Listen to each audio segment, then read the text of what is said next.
founder of MTI, Adams, and the MTI Athlete team, former Marine Infantry Officer, defense industry guru.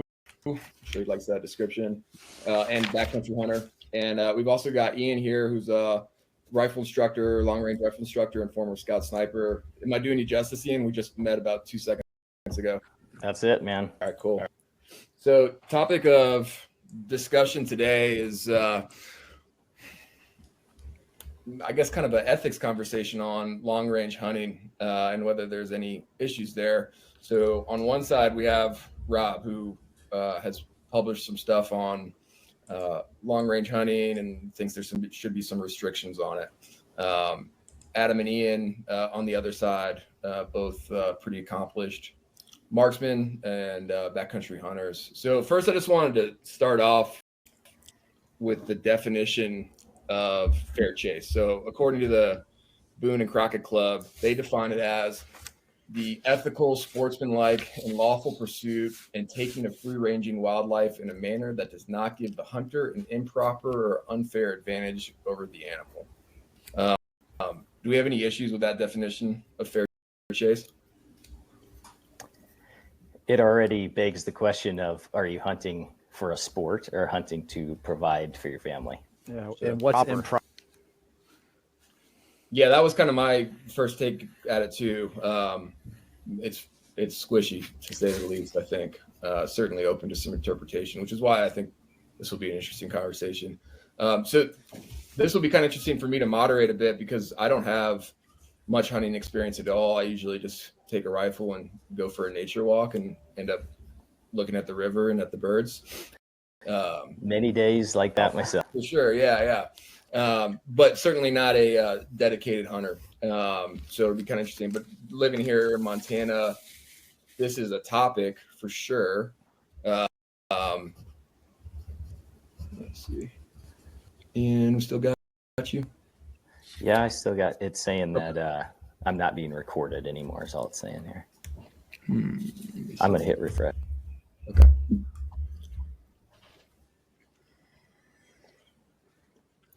They're dropping like flies on that side. Oh, he's coming back. All right, good now. Okay.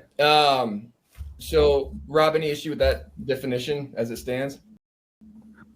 I'll give you my definition. Sure, go ahead.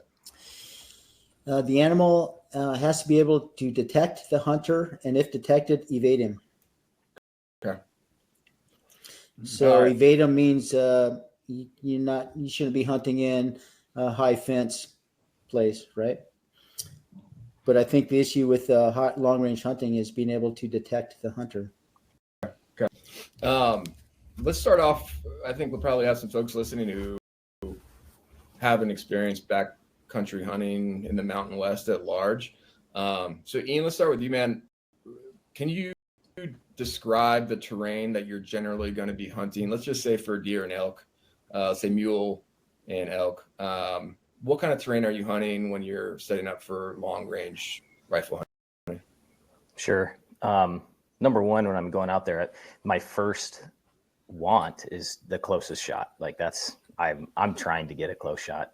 But just to answer that question is like, it's mountainous, obviously. There's big open spaces. You might be shooting from rim to rim. And then, what do you this mean can go rim? What do you mean by rim to rim? Oh, different fingers, you're on one finger. I had a shot last year that was 745 yards on a cow elk, and it was if we came up the rim that the elk were on, no chance. They're blowing us out, right? If I came up the finger that we did go up on, the closest we could get was 745 yards. And like, I wanted to get closer, but that was our only option. And, I know that begs the question of like, well, are you a good hunter then? You should be able to get in closer, or you shouldn't go after those animals because you can't get within what people would call ethical in their definition, right? But yeah, the terrain is super challenging in that way that a lot of times your only option is a long range shot.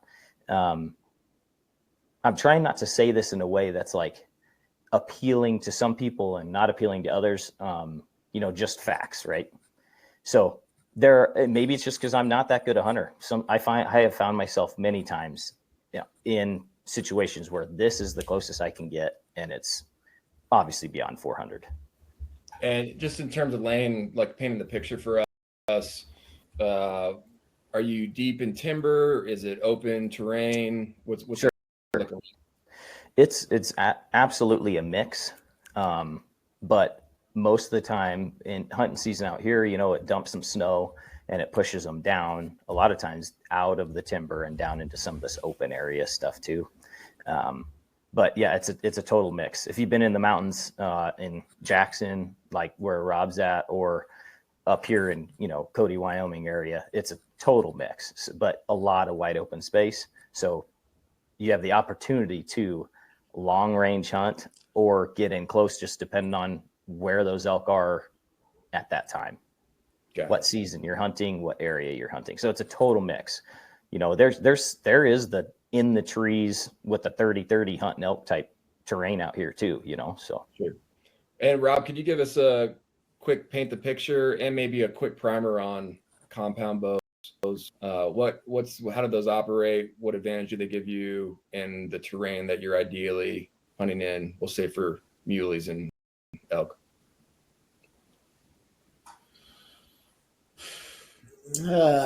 I'm not an archery expert. Compound bows are just a way to shoot faster and have a big let off on the pull, so it's easier to hold it. You mean by let off, Rob?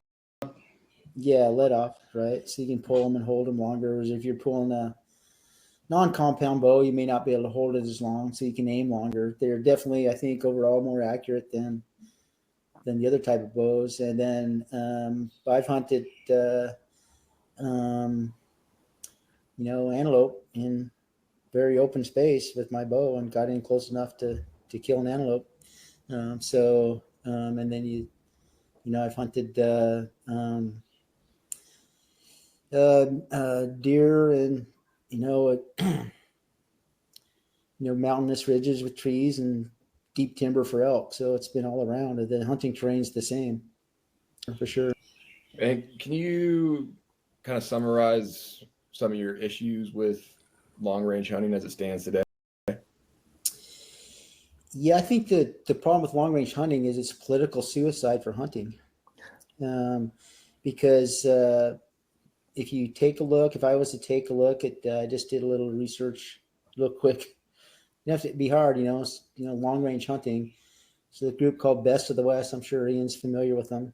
Yes, sir. 40 kills in 4 minutes, right? That's their friggin' marketing deal for their hunts. And if I was to show that to any suburban mother in just about any place in America, she's going to say that's gross. And she's going to say that definitely does not look like hunting, and it doesn't. And I think that's other than what I would say is the pretty clear ethical issues with it from a hunter's perspective, it's political suicide for hunting. And there has been a growing and effective anti-hunting campaign. Right now it's focused on predators. Colorado, I think they defeated the ballot initiative to outlaw hunting on mountain lions this year, but it was on the ballot. It's already outlawed in California. Many places have outlawed predator contests because of idiots. I mean, the way it's pretty predictable to see how the anti-hunting movement is working, right? And they're taking the obvious stuff that idiots put up on the website or on YouTube, stacking up coyotes or, taking a video of a treed mountain lion and shooting at point blank range with a 44 Magnum pistol. And it's just stupid. And I would say that the long range hunting industry is doing the same type of crap, and it's political suicide for hunting, because there's only a matter of time before I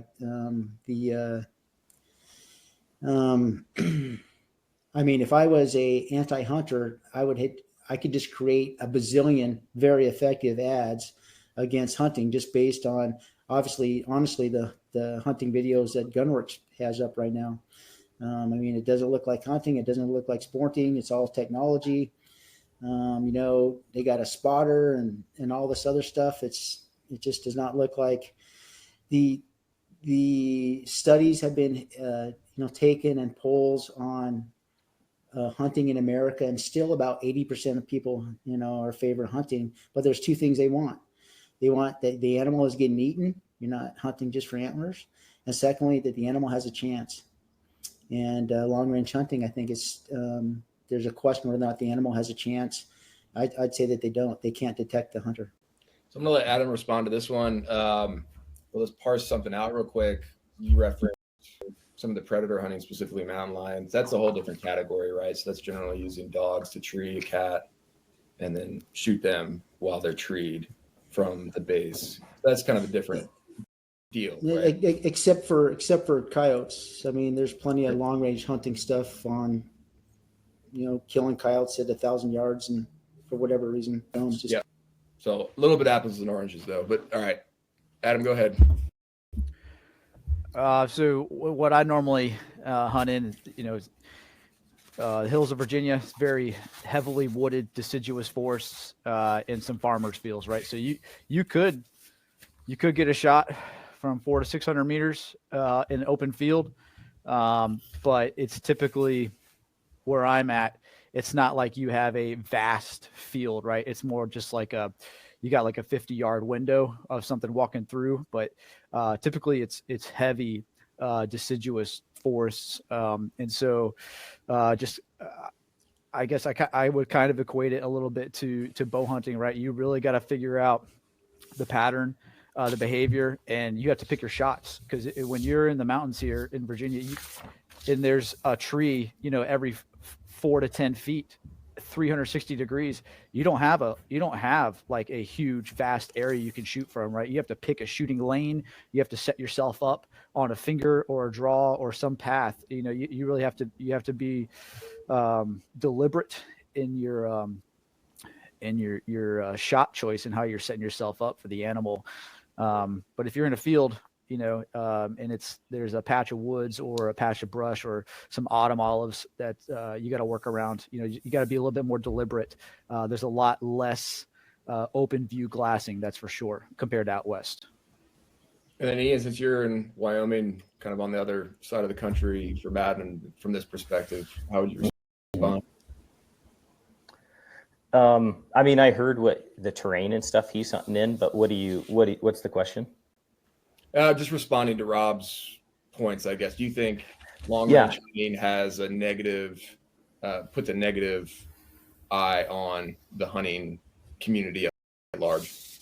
Yeah. There's a few points I'd like to address. If I remember them, I'm scatterbrained, so I probably won't. But one, are we trying to appease the cat ladies, or are we trying to accomplish the mission of killing an animal? And I know, like Aaron, he's had a couple podcasts that have been similar, and I stand with him on a lot of these, where he says, what are you trying to do when you're going hunting? Are you trying to experience time in the mountains, or are you trying to kill an animal? And people have different, purposes or different draws towards hunting. Mine is literally, guys give me crap at Gunworks because I don't kill a lot of things with antlers. I kill flat top nation is what they call it, and it's literally because my wife is a health freak, and it's like, dude, I don't want to feed my kids the poison that's at the grocery store, because a lot of, that's the term in hunting is like, oh, I want to fill the freezer, or I'm a trophy hunter. It's like, I'm neither of those. I'm not doing the typical fill the freezer. I'm trying to, give my kids the healthiest life possible. So when I'm going on a hunt, like, it's a mission for me. I'm not going out for a joyride. My mission is to bring food back for the bone, to make bone broth, for the marrow, for good fats for my kids, for the meat that doesn't have any preservatives and nitrates and all that kind of crap, So you almost have to define it in the beginning of what's your purpose, and are we trying to appease others? Or it's like, I bet those cat ladies who are saying those things about these videos, they haven't been out there and experienced it. Like, they're in the politics, they're not boots on the ground. Where would you draw the line, right? So Rob referenced what is essentially a large group with high-powered rifles shooting at 1,000 yards as a group at a herd, right? So you're downing several animals at a time. Where do you draw the line in terms of hunt size? Are you doing that kind of thing where you're taking really essentially taking out a herd at a time, or are you spotter shooter relationship with somebody, or how do you work that aspect, and where is like your personal ethical line? Sure. Let me first start. You're talking to me, correct? Yes. Okay. Let me first start by saying this is Ian Miner talking. This isn't Gunworks talking. Yeah. Like, I have my own opinions, and and what we teach at Gunworks is we actually have a class on ethics, and when to take shots, when not to, courting animals, moving animals, distance with wind, what caliber you're shooting, all this stuff, right? So, I don't like group hunting. I don't like hunting. I like hunting with one person or by myself, because I like having a spotter. That absolutely helps. Getting a second opinion on wind, seeing some things that you're not seeing, whatever, right? Having safety because you're out there with the bears and you might be out there 3-4 days, whatever, and it's good to have somebody else for my wife's satisfaction as well, rather than just me out there by myself. But no, the group shooting, like I've done some guiding as well, and it is very tough to achieve more than 2 animals at once. Like to get more than one animal, get 2 people on 2 different animals at the same time to take a shot, that's tough. So yeah, shooting at herds and stuff, it gets crazy, it gets messy. I've seen it. I don't like doing that. But it's kind of one of those to each their own, libertarian kind of feel to it. If someone asked me, is shooting at a whole herd with 10 guys ethical? I don't want to even bring ethics into it. I just want to bring in, like, is your success rate going to be high? Probably not. Why is that? Because of all the movement that animals are doing and opportunities and the time it takes. You get one guy set up and he's perfectly set up, and the other guy's kind of fidgety and he can't quite get his rear bag right, and then he forgets to dial, and then finally he's on, and then the first guy's animal moves. And so it's just this situation that it's tough, so even 2 at the same time is tough. And this is obviously going to be shooter specific, but for you, is there a shoot, no shoot range that you use as a rule for yourself? I have what I'm comfortable and confident with, and then I don't feel good about the shot. I don't have a range. Mm-hmm. But as far as if we want to kind of get into that, like just flirt around the edges of that, I'd say if it's 600, it's dead. Like, I'm not going to take a shot at 30 mile an hour, but 20 mile an hour winds, 600 yards, it's dead. Like, I have that confidence. At 800 yards, it's got to be a perfect day, and I have to have all the time in the world to use all of my technology, which is, to Rob's point, well, then there's so much advancement. Is this getting into the fair chase thing? Right. Yeah. Rob, any comments? Yeah, I think I don't want to deny the skill that it takes to be able to consistently make those shots, but I don't think the Ian or Adam should deny the fact that they could not do it with a 1988 Remington 30-06. The difference between now and then is the $10,000 rifles these guys are tracking around, and advancement in technology. And one of the ideas of fair chase is that you don't want technology on the part of the people to outweigh too much the senses of the animal. In this case, I mean, even in a Gunworks video this morning, you can actually, at that distance, the animal doesn't even know it's being shot at, and you can walk the rounds into the animal because he doesn't even, I'm sure Ian's seen this before, right?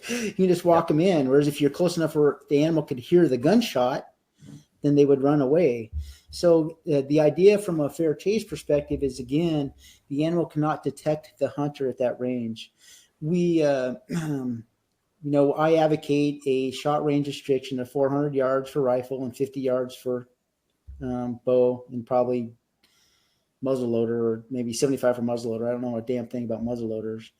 But there was just a report done in the Wyoming Game and Fish a few years ago on technology and hunting, and the biologist said, hey, outside of 400 yards, it's difficult for animals to detect people. They can't smell them because they're too far away. The wind's not close enough. A lot of times they can't see them. And again, I don't mean to pick on, I just looked at Gunworks. I know Ian was coming on, and these guys are driving on, open on their trucks, getting out of their truck, seeing something a ways away, and the animal's looking right at them. They can't see them because they're so far away. Again, I don't. And what's interesting to me is that, just in the couple of years since I've been on this, I just looked again today, and there's many more hunters and marksmen who are having issues with it. But again, from my perspective, I don't want to, negate why. I guess the question I would have if I was Ian asking me is, why the hell do my ethics bother you? And that's a great question. My answer back to Ian is because your ethics are political suicide for hunting, and those cat mothers can vote hunting away. Hunting is not a fucking given thing. That there's a possibility, an executive order right now by some president could outlaw hunting on federal lands. Right? We'd have to go to the Supreme Court to get all the way through, but they could do that. That'd mess things up. There's already places up in, Alaska where hunting has been outlawed on federal lands because of Indian concerns or Native American concerns. So it's a privilege. It's definitely a political deal, and it can be changed by politics. Just ask, the mountain lion hunters in California or the bear hunters in British Columbia who can't hunt bear up in there anymore. So yeah, absolutely. Those cat mothers, those cat ladies, you better be concerned about them. Because if I was to take, I would guarantee you, if I was to take, that best of the West 40 kills in 4 minutes and show it to every voting mother and everybody in Cody, just about all the moms and half the men would be disgusted at what they saw. And they would question whether or not this is hunting or shooting. I'd say that what long range shots is not hunting, it's shooting. And if you're going to shoot that distance, I understand how it's a great skill and all the practice and all the money. I understand it's all really interesting to put in there. And I don't debate the skill or the time to do it. I'm just saying shoot steel, don't shoot animals. And if you shoot animals, don't friggin' put it on the internet because it's political suicide. Adam, I see you scribbling down some notes. Yeah. You have something to respond with? Yeah, I got a few things. I think the biggest and most important overarching thing is how we as the hunting community can maintain the moral high ground, right? We have all the altruistic intent for guys, right? Like, hey, I'm going out. I want to fill the freezer so I can provide my family with meat. And then you have the exact opposite, polarized on the spectrum of 40 kills in 4 minutes, right? And so there's a sense that we don't do ourselves any favor, right? On the especially on the media side of things. I've been fortunate. I've had the opportunity to hunt a lot of different animals in a lot of different ways. I've been high fence out west with my dad. I've had the opportunity to join clubs that run dogs on deer, that run dogs on bear. I've still hunted over bait piles. I've spot and stalked, tree stand, ground blind, all the things, right? So not that all of those were my preference of hunting, but I've been exposed to them rather, right? And in the sense of, hey, I'm going out to fill my freezer. I want some meat. But if I see a big buck, I'd like to take that. What I want to say about that is, so for example, on the hunt club that my dad runs, right, we have shooter buck restrictions, right? It's got to be 8 points and past the ears, right? And if a buck fits that criteria, that's a shooter. And to the people who are saying, hey, you're only trophy hunting, a lot of times, if you are being responsible and doing your due diligence and trying to manage a gene pool or a local area, so say you can get all the local hunt clubs on the same page, which is kind of like what we are in our county. All the adjacent, I think 3 or 4 adjacent hunt clubs have very similar, if not the same, shooting conditions or restrictions. Then the big buck that you're taking is a very mature buck, or he's past his prime and he's had plenty of opportunity to pass along his genes. Right. And so maybe just by happenstance, because we've set these things in place for almost 2 decades, the bucks that we take are big bucks. Right. And they've run their run. They've had, they've lived a good life. They've passed along their genes. And now we're managing the gene pool. And so in regards to trophy hunting, there's that aspect too, right? But then there's guys that you hear about like, hey, I'm going to go on this mule deer hunt. I don't want anything less than a 200, right? But this is a 197, right? I watched the YouTube video on this, I think, and the guy it was a 197. He's like, I don't want it because it's not a 200. Those guys don't do us any favor at all. They don't do the hunting community any favor because they're chasing a number, a title, and some personal glorification in regards to pursuing an animal, right? So they don't do us any favor as well. What stinks about that, though, is like that's their prerogative. We have to play this political game to appease, like Rob said. I mean, he's right, Rob. You're right, but it's just so sad that that's the game we're living in. It's like, yeah, but yeah, should they have say? Just hold on a second here. I mean, you can't kill big game in Wyoming at night. You can't spot like elk. Yeah, that would be improper.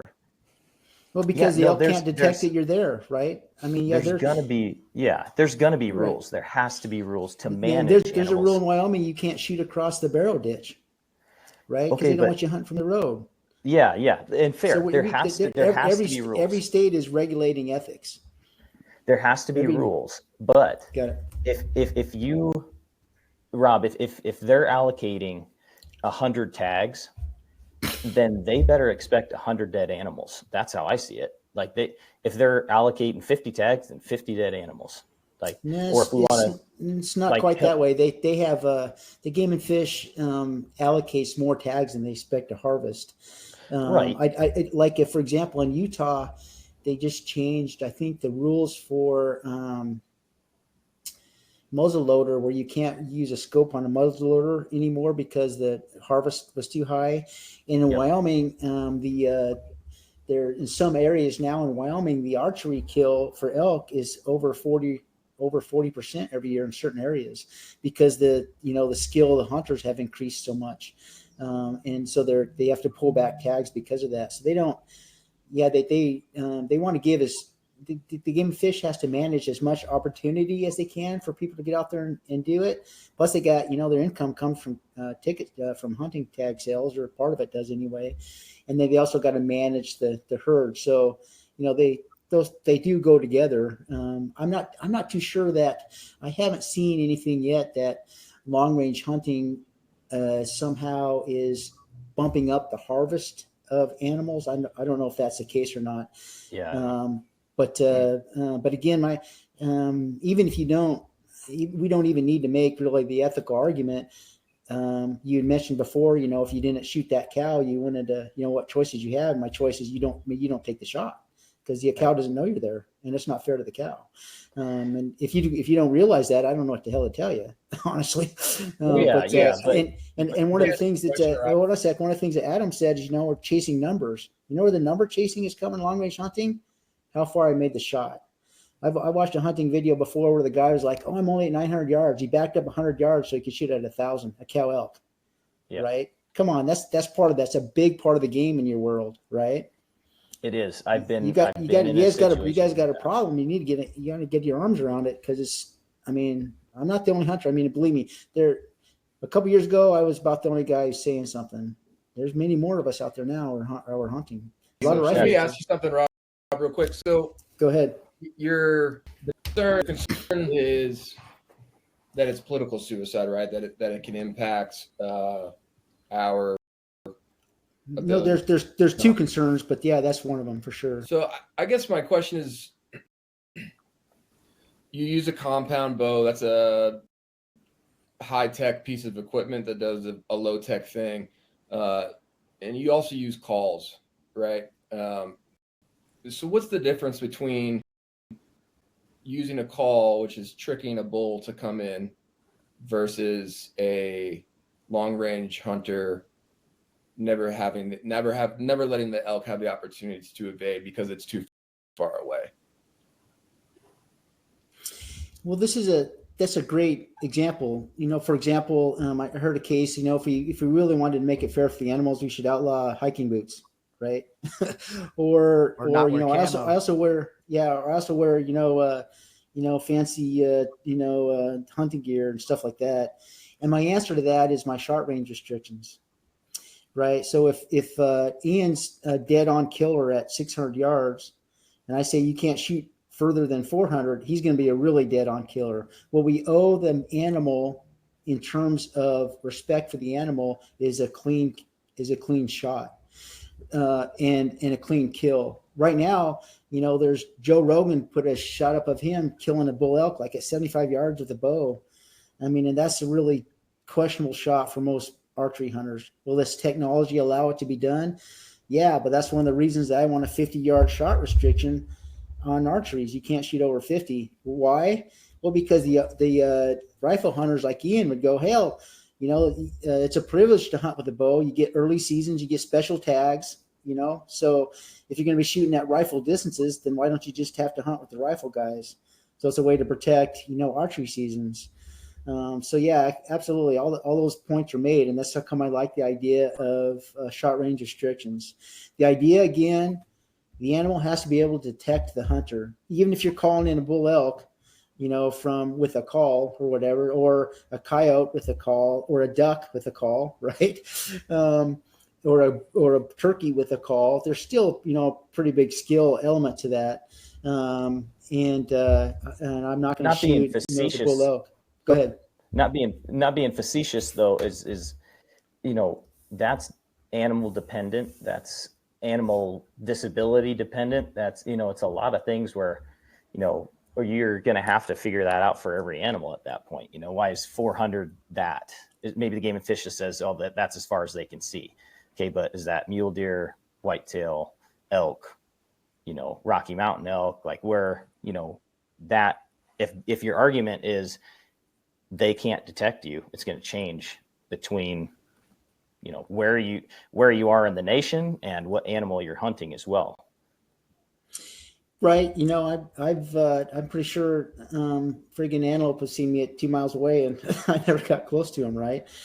Yeah. But again, we got two things to consider. And I mean, if you want to go in species by species and give me that as Gunworks, I'd take that. Let's get the species, right?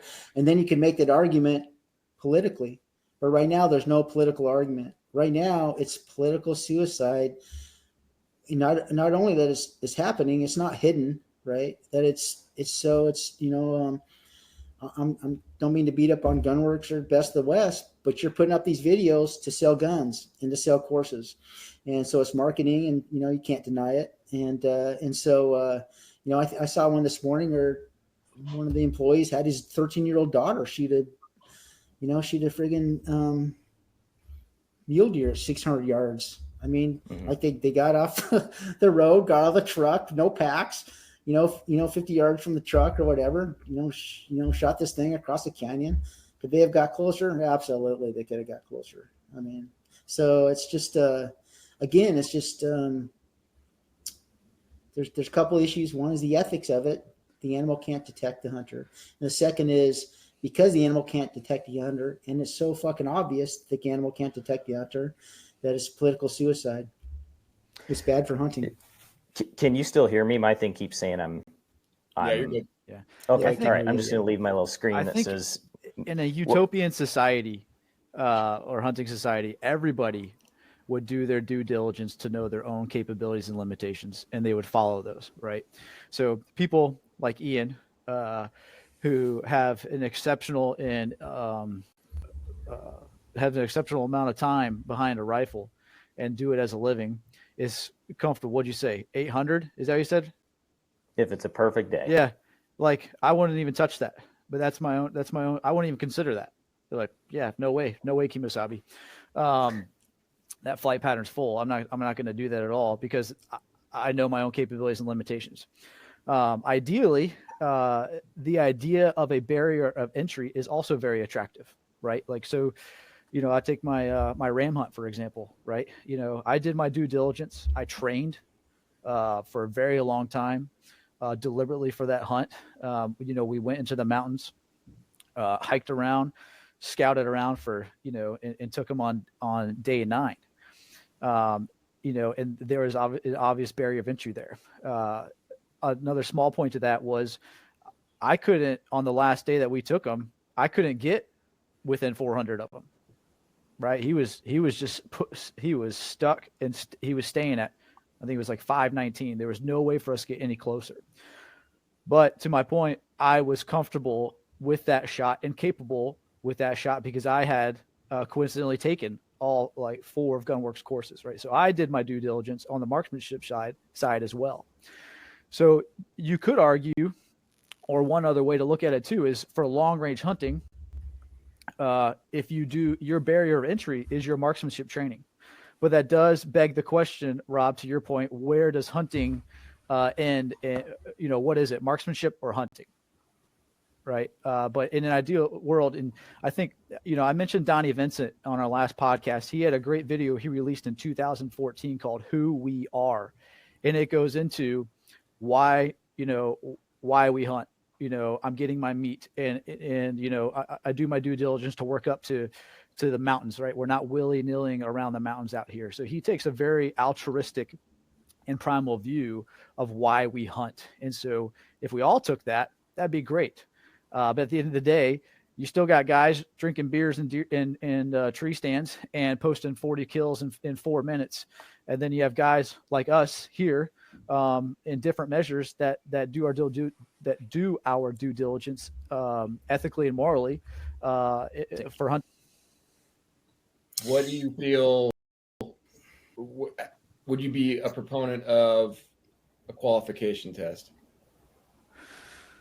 If you want to shoot at 600 yards, you need to pass a test. You need to go to your local FWP. Sure. I don't see why not. They make you do that on base, right? Like, hey, I wanted to go, you know, I wanted to get my hunting license on Lejeune, and I wanted to do archery. Well, they make you do an archery test, like 25, 30, 35, all the way out to 40.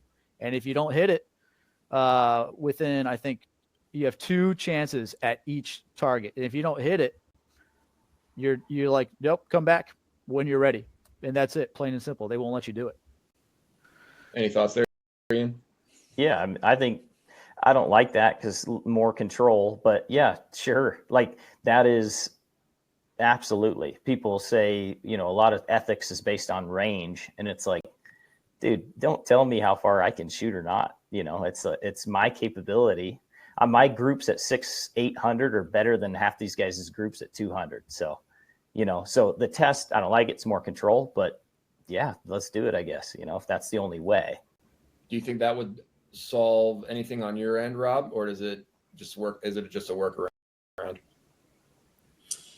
No, I don't think it again, the animal has to be able to detect the hunter, and I'm not convinced that many animals could detect the hunter 600 yards. And secondly, once the video gets up, it's going to be obvious to the people watching the video that it's technology and marksmanship that's at work and not hunting. The animal has no chance to detect it. So politically, it wouldn't make a difference. But Rob, the issue is you got to the animal has to have it's. I think we owe the animal the ability to detect the hunter. Go ahead, Ian. Well, I just you know, I got blown out at 1,200, 1,400 yards last year because of the wind changed, and there was no other reason for them to leave the area except I was there and the wind blew and I just angled myself in the wrong spot. And to me, it's like, there's their detection, you know, it could be further than that. And, you know, so I think that if they can smell that far, when wind carries the smell, then you're within that range.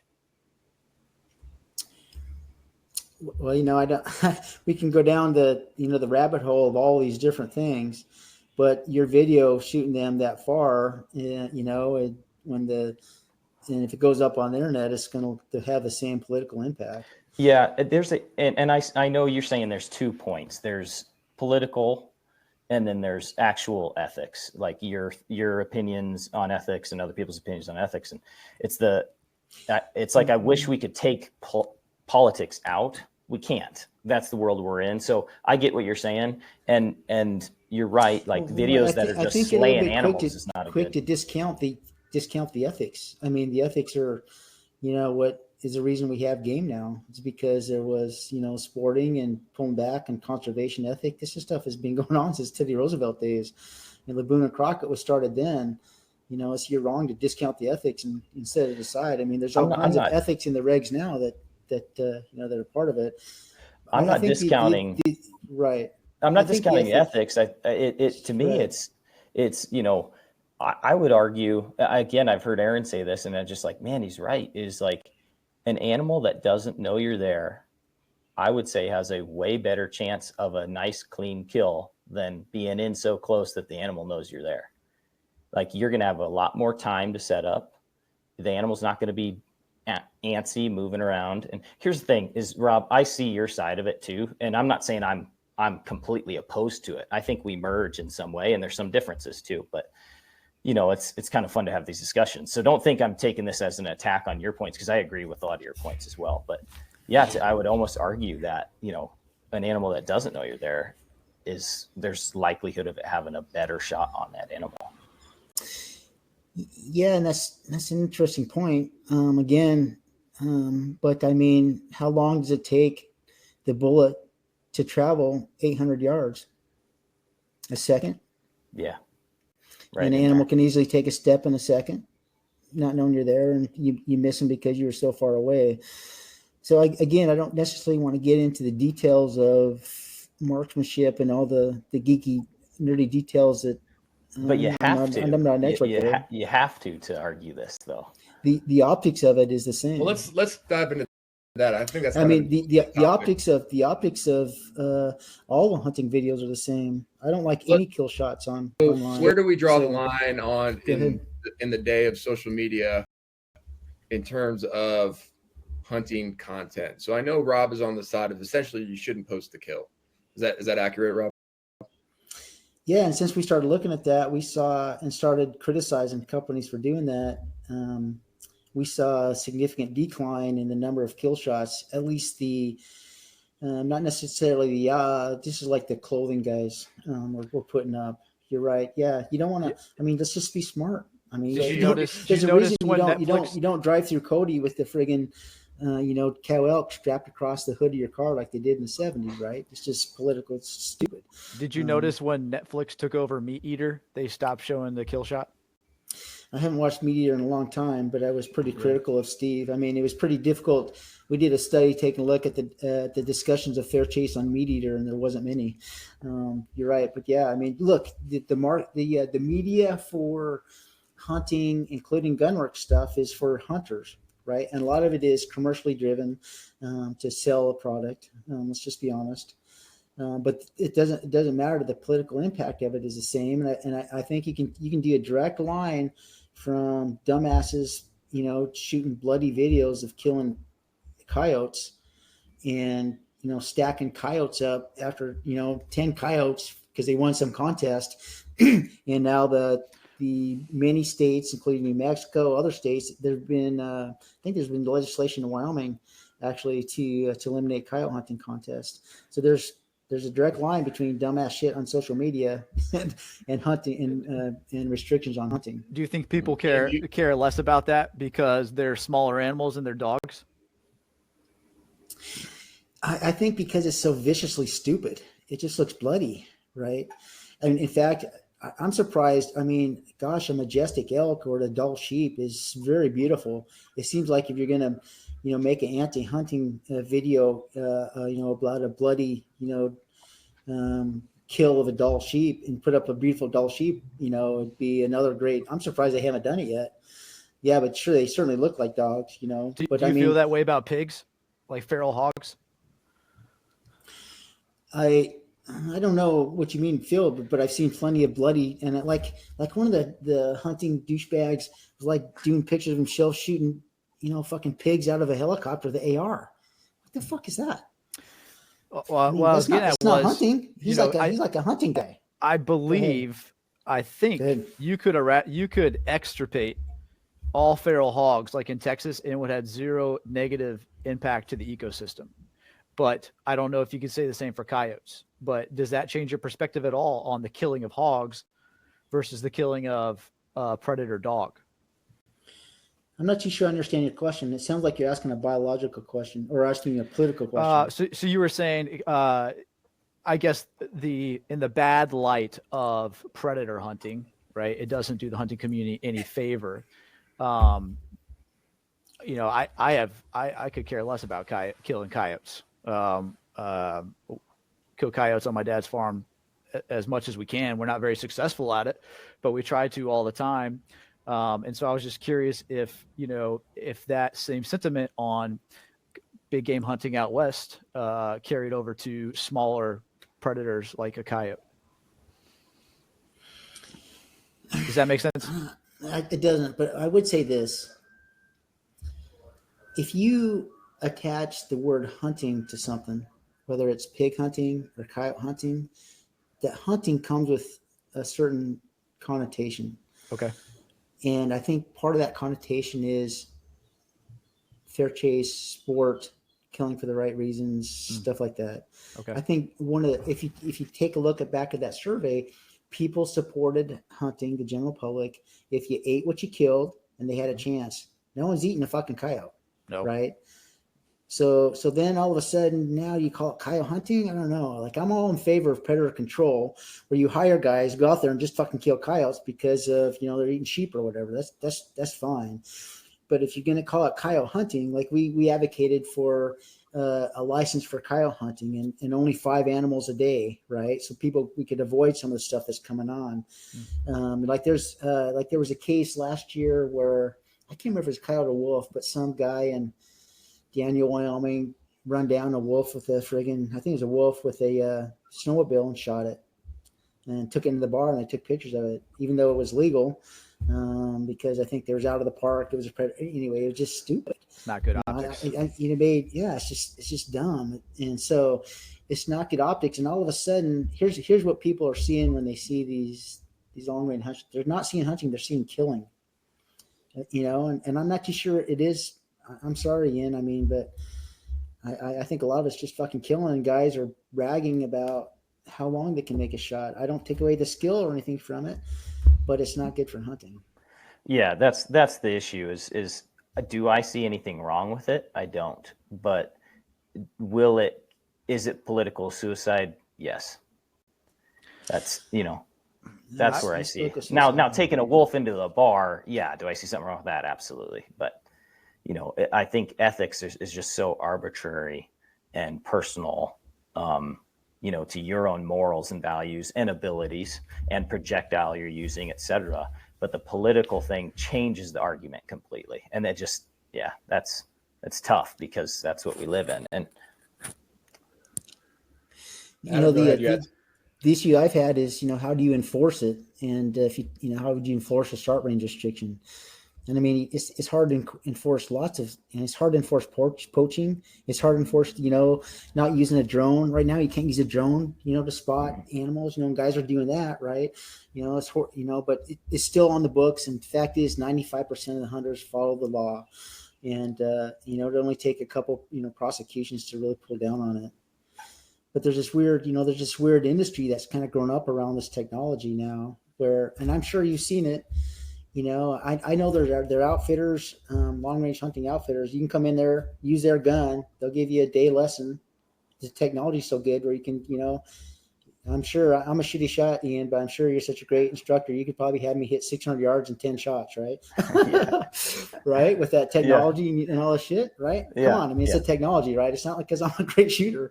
It's the technology that for most guys that are letting them think that they can do this. It's technology and the know-how. How to use the technology. Right?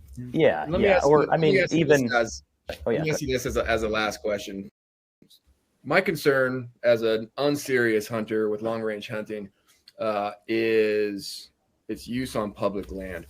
And that's a concern based on me going into the backcountry in open terrain with my family, or I do a lot of mountain biking. I got a shot zing overhead 2 years ago from somebody who was shooting far too far away. I don't even know what he was shooting at.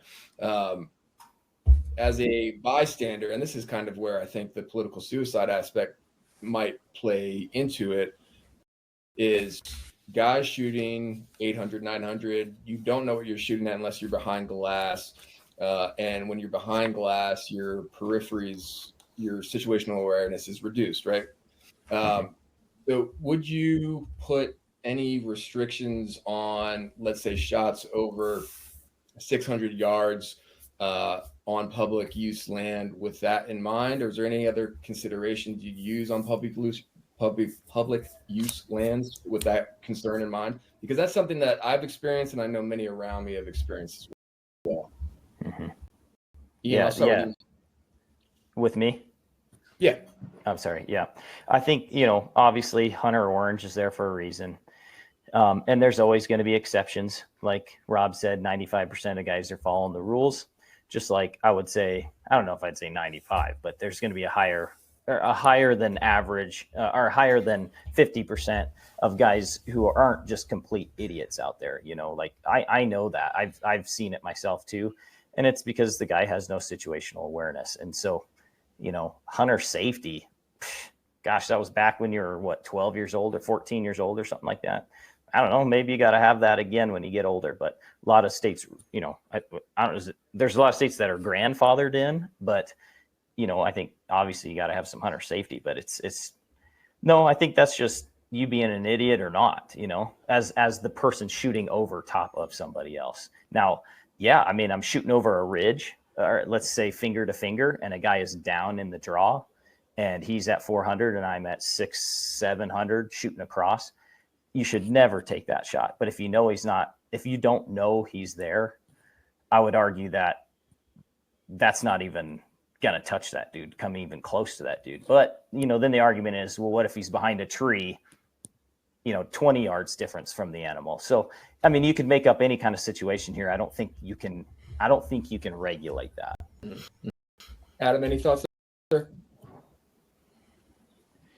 Yeah, I can relate to when I was down in Lejeune, I was hunting in the Croatan National Forest, and guys were running dogs down there. And dude, I had some buckshot whiz past me in the woods, and I hit the deck, and the dogs were everywhere, and I was pissed and screaming and yelling.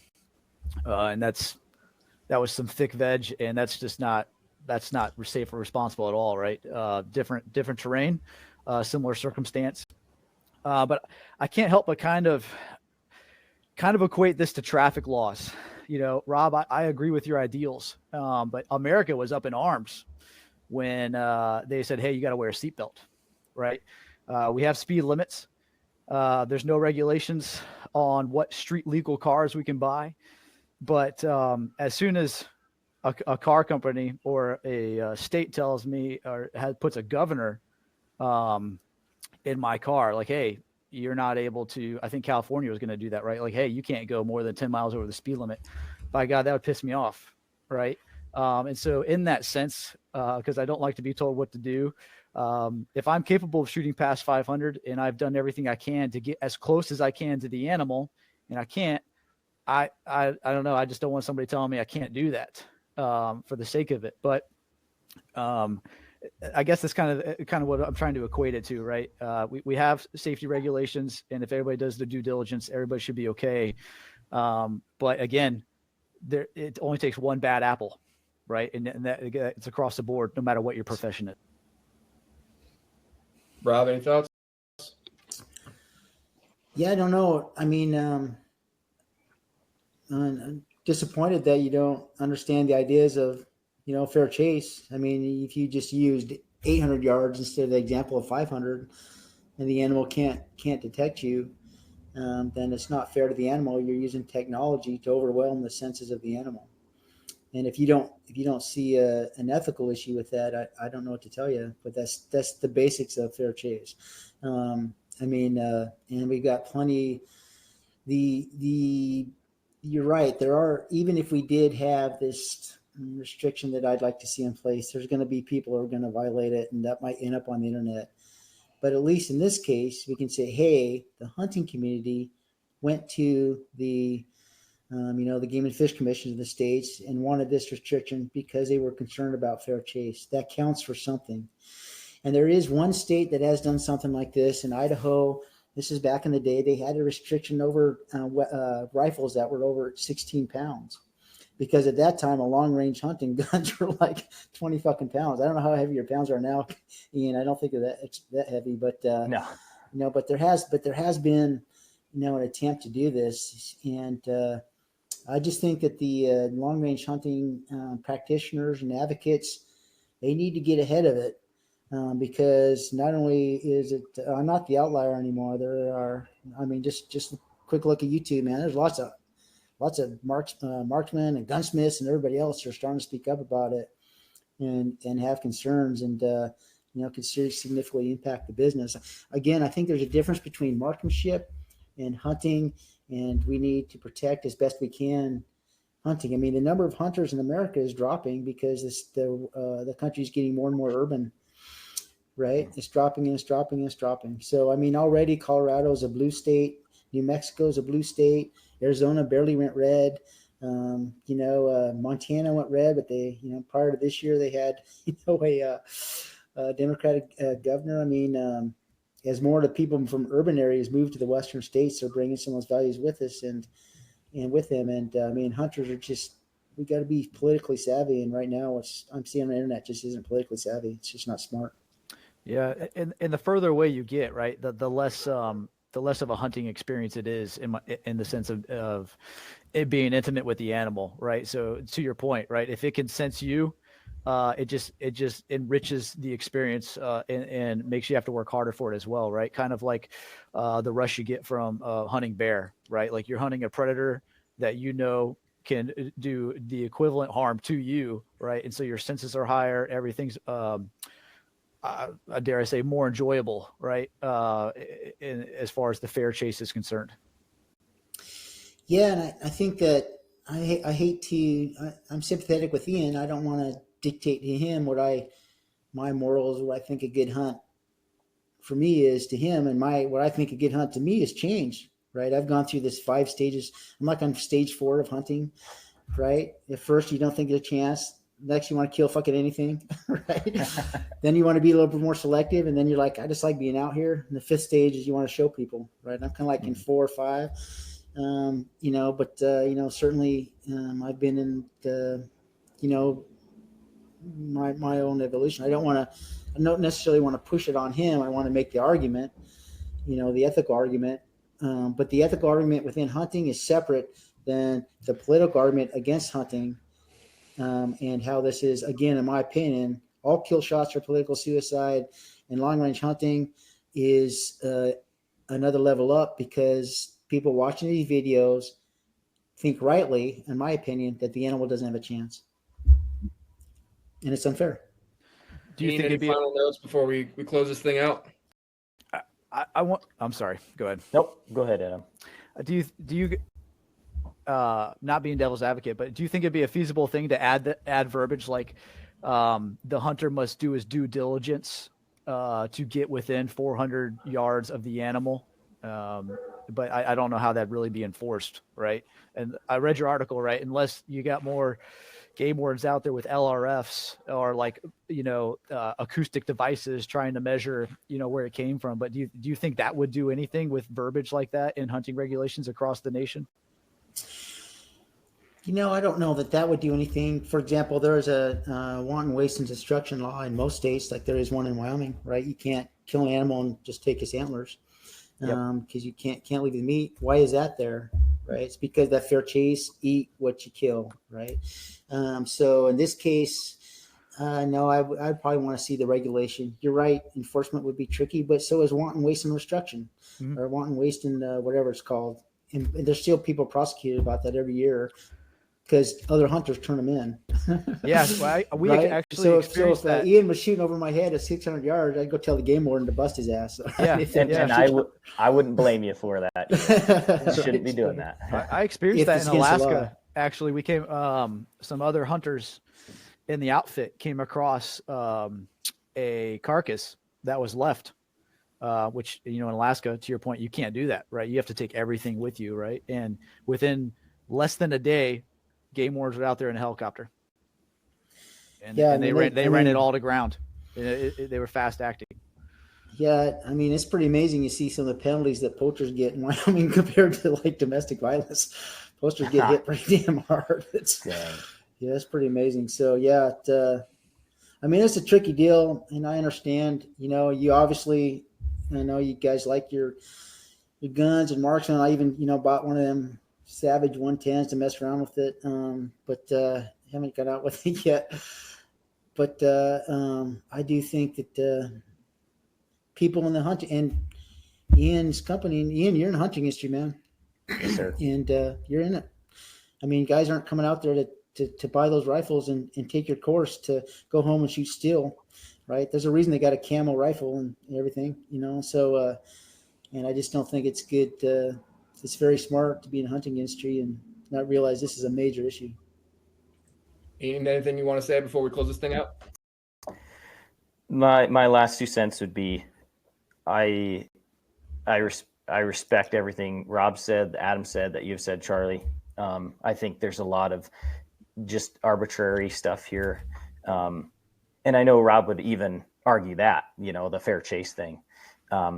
But I respect everyone's opinion, and I hope everyone respects my opinion. And then, the last thing I want to add in there is, whether it's Best of the West or Gunworks or Fierce or any of those guys, it's not that we're out there bloodthirsty people. We're hunters and sportsmen, just like everybody, all these other hunters.